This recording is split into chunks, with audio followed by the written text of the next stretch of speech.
Our mission statement, quite simply, is to be the best at what we do. We employ a number of people in the community, so by doing this, we support lots of individuals and their families. We are not family-owned. We are owned by a group of partners.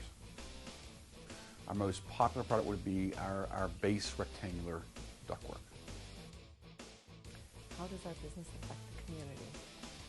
I would say it's because we basically do stuff for commercial businesses. So it allows the businesses to operate because our ductwork allows them to have heating and air conditioning in their facilities. Customer appreciation, customer satisfaction, attention to detail, making sure that everything the customer ordered is correct and goes out and is functioning.